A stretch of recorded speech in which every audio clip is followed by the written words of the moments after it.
My hell is my haven. This city of vice is my home. I occupy the dead space between wake and sleep, in which we pick up our fronts with our shoes.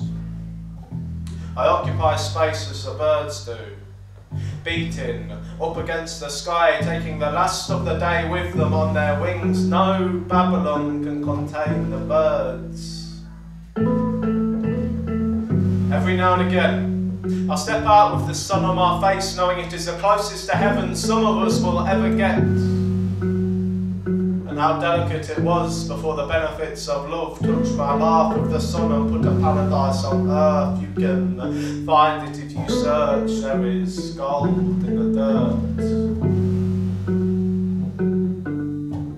I occupy space known to the return home workers and after-school kids who run with mayhem at the bus stops and sit at the back seats blaring beats off their bust-up phones, rapping about this and that and your mum's frock. I'm 1 year 7 lad, as tall as my elbow, takes a seat by his elders in discarded shell toes. I know him as the kid that doesn't understand how Barry's white and Silla's black. I'm 1 year 11 lad, cocks back his hat, looks over the shoulder of this tiny young man and asks him, "Excuse me, mate, do you represent the Lollipop Guild?" The year 7 tells him to sell that joke to a Christmas cracker. And the sun's still burning for the meantime, as in the fading of summertime there are still fat blokes walking around topless, looking like something out of a builder's bums of Benidorm calendar. As in the fading of the daylight, young hooligans on mopeds are still skidding down the side of Manor Hill, a grassy bank as steep as the biggest dip in San Francisco is. And I'm at home now. That sunset colour palette is washing through my bedroom and the shade is starting to creep in. The shade is starting to creep in through the sepia, but that don't bother me for now. See, for now I write. I hold with me one pen and one piece of paper, and all that I am are the words that I leave on it, and for many of you that is all you will ever really know of me. But need you know anything else? See, there is a whole world just beyond the edge of these rows of houses, and I know because I've heard rumours. There's an entire world beyond the daylight robbery, nighttime arrests and headline sodomy splashed on front pages like delusions of grandeur. See, we have a reputation to maintain, us kids, so we've always got to act hard. But our facade is why half of our last stars darkening white lies to save a black heart for promise of more back scars, taking all or nothing like black mark barking in that self-annihilation. Like the children, lacing themselves up with donkey dust and sniff, bang blast and bath salts just for the thrill. They say the good die young, what they don't say is that the best ain't dumb enough to get himself killed, and so I write. Before you wake up I write. When I'm all on my own I write. When I am weak I write. Lost I write. What am I doing in the middle of the night while the world sleeps tight? Yes, writing I write. Champagne from silver slippers, Boxing Day turkey sandwiches. One day you're king, the next day you're using sticks to build palaces. Nothing lasts forever, not particularly by the types who go and smoke away their lives. Windsors killing them softly like a death in a pillow fight. Now there are many ways to escape in this world.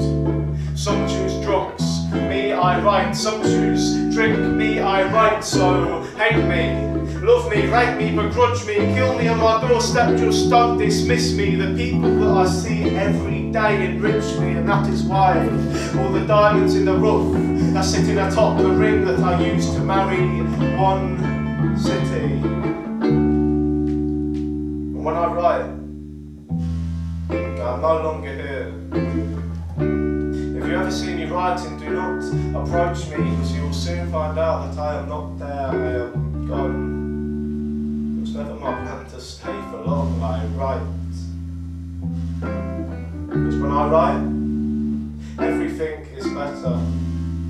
For just a few moments, absolutely nothing matters. For just a few moments, I am at peace.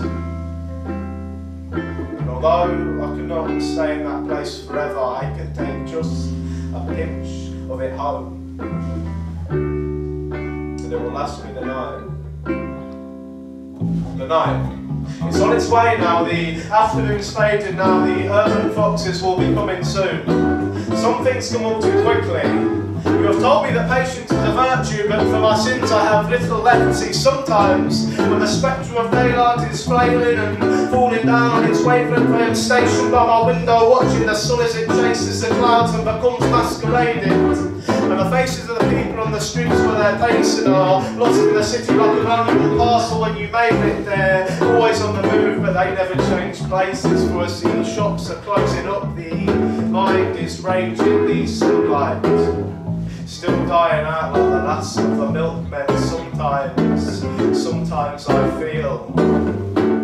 See, if there's anything I hate more than having no time to stop and rest, it's having too much time to stop and rest. Because when I stop and rest, I dance with the burdens I hold on my chest, and I think to myself, for our best interest, I wish you'd invest in some actual fortune to frequent my nest and assume I feel blessed by your presence. I guess we're just guests in our own hearts. But sometimes I endure when I seem distressed. Sometimes I wish we weren't as obsessed as we refuse to profess we were truly possessed, we repress it instead. And sometimes your happiness I fucking detest. And sometimes, just sometimes, I really